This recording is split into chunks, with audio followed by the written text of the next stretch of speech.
He was always trying to make the world a better place, and who could ask for more than that?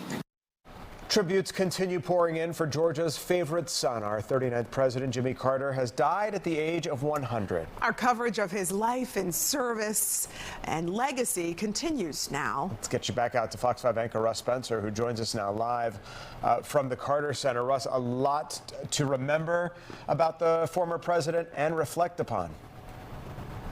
No question, Tom and Courtney. The nation mourns the death of former President Carter.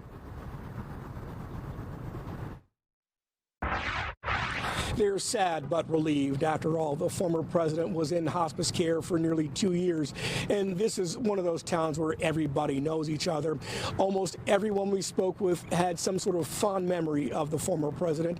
He was a peanut farmer. He grew up here, and he and his wife Rosalind moved back here after he left public office.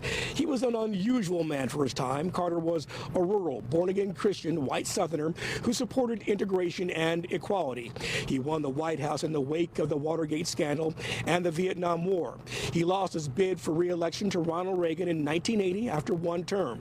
President Carter was the longest-lived former commander-in-chief. The late president was a man of many titles: statesman, businessman, Navy officer, evangelist, politician, author, woodworker, cancer survivor, and, of course, a Nobel Peace Prize winner.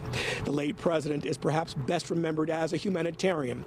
He conducted diplomatic missions into his 80s. He built houses for the poor into his 90s with Habitat for Humanity. But most of all, Jimmy Carter was a son of Plains, Georgia, a plain-spoken man who liked to be called simply Jimmy. We speak with a man who owns a political memorabilia store, you guessed it, on Main Street. He knew Carter personally.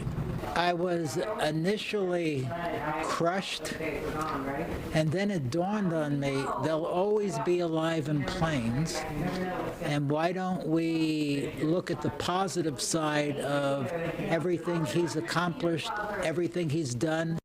The former president lived as he did before he was elected, relatively humbly here in Plains. He even taught Sunday school at a local Baptist church.